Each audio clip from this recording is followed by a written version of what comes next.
Dems express outrage over the big, beautiful, horrible bill. Okay? We've been talking about this since day one. Here it is. To my Republican colleagues, I have a genuine question for you. I'm sure all of your constituents would like to know, have you read this bill? Have you taken the time to even try to look at it, try to skim it? I mean, new text came out today. And if you have, does all of us being here right now, sitting here, mean that you're okay with everything that's in it? Are you okay with millions of people losing their health care as a result of this bill? Are you okay with people losing their homes as a result of this bill? Are you okay with millions of jobs being lost because of the clean energy rollbacks? Are you okay with billions of dollars going to ICE to rip families away from one another? Letting this bill pass will be a death sentence for many in this country.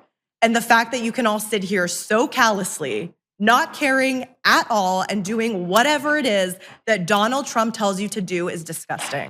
I'm here fighting for people in my district because Republicans are willing to sell out working and struggling folks in my district. And frankly, there's two, to appease billionaires and big corporations. We've talked about these billionaires, and we've talked about the fact that this is all to benefit them. No one has talked about how many billionaires we actually have in this country.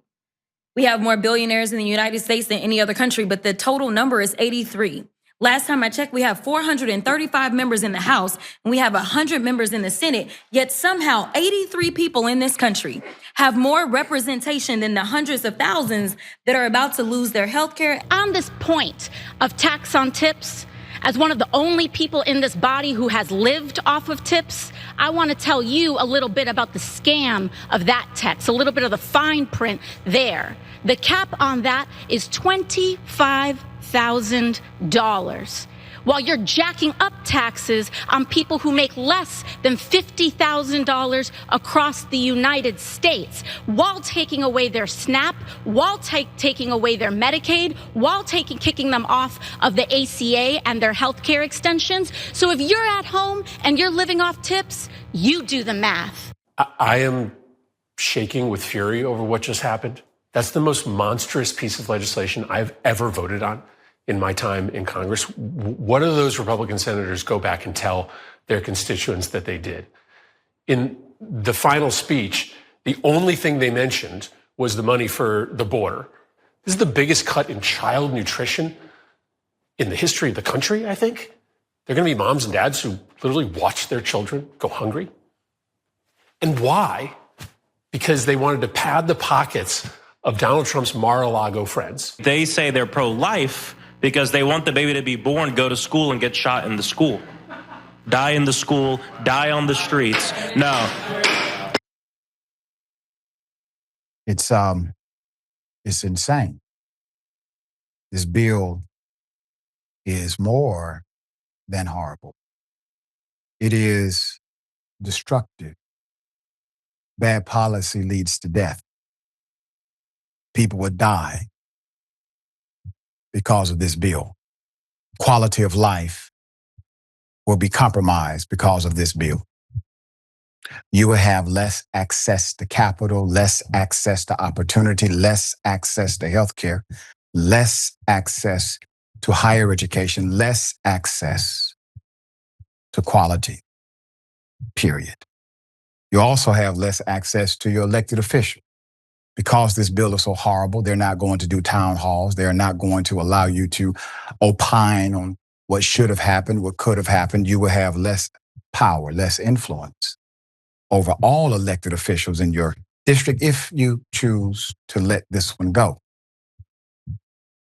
They decided to vote for their proxy to power than their love for you. But you sent them there. You sent them to represent you. I'm talking to MAGA, Democrats, progressives. I'm talking to everybody. What's clear is that those who supported this bill clearly do not support you. Now that's clear. There's more. Here it is. Big, beautiful bill, Medicaid cuts. I'm for it because I'm an able-bodied American citizen right now. I'm headed to work. I work at least 40 hours a week. I'm good with that. I'm not an immigrant that I can't prove my citizenship to get free benefits. I'm good with that. All these changes for Medicaid, y'all talking about people going to be losing so much Medicaid. What about us? We go to work every day. We took our kids to daycare. My kids take her kids to daycare so that she can go to work. People need to stop just getting free benefits. If you can go to work, you need to go to work. If you're here illegally, you need to become legal and then see if you qualify for benefits. And if you don't, then you don't get our benefits. In order to get those benefits, I'm glad that they're changing the eligibility requirement test or whatever to twice a year. That needs to happen because we're tired of paying for everybody. So Medicaid cuts, we're here for it. It's a damn shame. Madam, you are wholly misinformed. I'm not mad at you. I actually feel sorry for you because you have been had. As our dear brother Malcolm would say, you've been hoodwinked, bamboozled by a charlatan at that.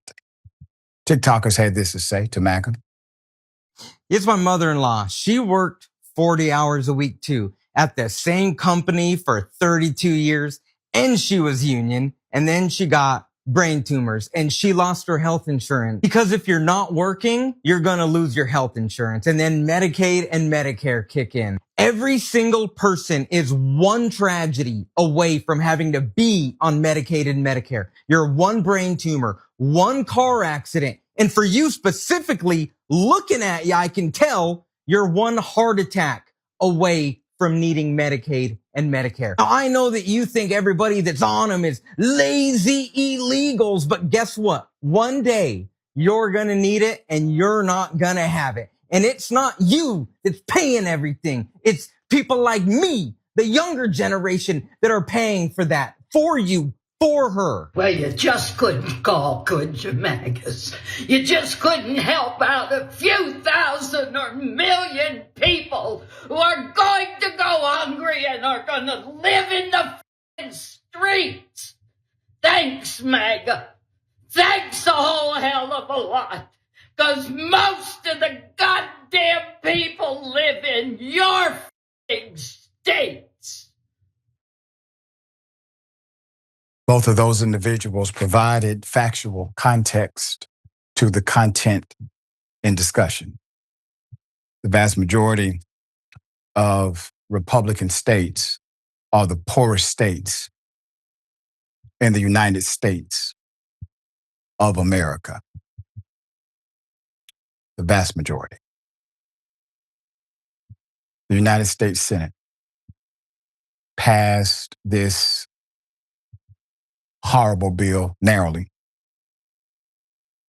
Donald Trump's massive tax and spending bill was passed on Tuesday following intense negotiations, a marathon voting session on amendments. The bill, which faces a challenging path to final approval in the House of Representatives, would impose deep cuts to popular health and nutrition programs, among other measures, while offering $4 trillion in tax reductions. So what happens next? The process begins with the House Rules Committee, which will meet to mark up the bill and decide how debate and consideration will proceed on the House floor. After the bill passes through the Rules Committee, it will move to the House floor to debate and to vote on the rule potentially as soon as Wednesday morning. If the House of Representatives does not accept the Senate's version of the bill, it can make changes, and if they make changes, they got to send it back to the Senate for another vote. There's an alternative.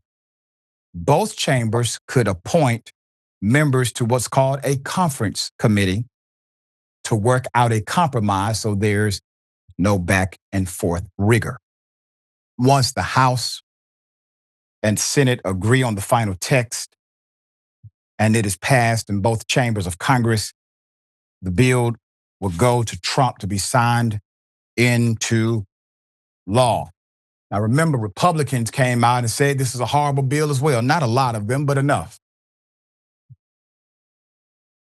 Forget about the elected officials. They're not really the ones who are true leaders in this nation. It's you. Make you believe that they're in charge, but they're not. You are. You are in charge. You don't have to stand for this. You know what's happening. You see what it is. I mean, hell, even the most hardcore Trump supporters, from Candace Owens, even people who you thought would never be contradictory to Trump, like a Steve Bannon, are echoing sentiments of concern. For those who are still stuck on MAGA, get off of it. You're just stuck on stupid at this point. Okay? Now, I would rather you snap to your senses now. I don't want to ridicule you. I don't want to call you names. I don't want to say I told you so, because none of us are winning in this scenario. There's no I told you so here. We're all in this damn thing together. But you got to wake up. You got to realize the only reason why you have people in MAGA making commentary about they got theirs, you get yours, is because billionaires like Trump and Musk told you what to think, told you what to believe, created narratives against federal workers, governmental contractors, people that work for the Department of Education, told you that those who work in the VA are lazy, don't deserve a job, and they were just being paid without doing work. It was a lie. All lies to get you to this point, to where you have dehumanized your humanity around you so much that you're okay with them not having an opportunity to simply live. It was a trick. It's a ploy. Wake up. All right, Jamie, thoughts? Are we surprised? Are we surprised? Election has consequences, and the Democratic Party is far from perfect, but the Republican Party they're monsters, and they've been monsters since the days of the Mastodon. Yeah. They, over and over again, it's like Charlie Brown, that damn football. They talk about, deficit spending, and then they get in there immediately and they blow up the deficit, blow up the debt every single time. They rob from the poor and give to the rich every single time. I mean, this bill, the way this big, beautiful, disastrous bill has been presented, like it's a belt tightening. We just got to cut Medicaid, just got to cut Medicare. That's not the case. This is a welfare bill. This bill is a welfare bill for billionaires, for corporations. Right.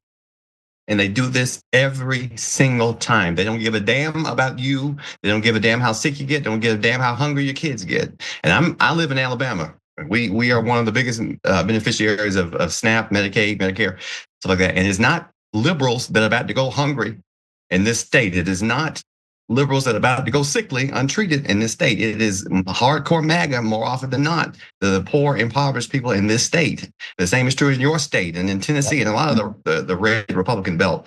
And I don't know when the second shoe is going to drop. When you're going to realize that charlatans like Donald Trump, Mitch McConnell, Elon Musk, these billionaires, these people who get fat off of oil companies and fat off of other political donors, they don't care about you. They don't even think about you. Only for 2 seconds when they lie to you during the election cycle. And Donald Trump didn't really even lie that much. I mean, he was pretty upfront and honest. I mean, Elon Musk gave him $300 million, and he had him up in the campaign trail, says, I'm just going to give him the federal government. He was upfront and honest about it. And the minute that he gets back into office, he does exactly what he did last time: corporate handouts, tax cuts to the rich. And like you alluded to, people will die because of this bill.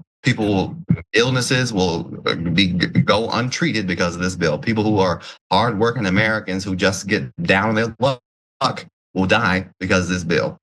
At the same time, he's got loons in there like Robert F. Kennedy who are undermining the importance of preventative measures like vaccines. So at the same time, we got enough loons running around here not getting vaccinated. They're also gutting Medicaid. So now when you get measles and when you get chicken pox and all these things that we defeated generations ago, there will be nobody to come help you pay for the astronomical medical bills that you have. I'm frustrated, as you can see. Absolutely, dear brother, and rightfully so. It's called righteous indignation. And in a country that touts to be the richest country in the world, understand this: in the richest country in the world, poverty is not a personal failure, it's a policy failure. Poverty is not a personal failure. It is a policy failure.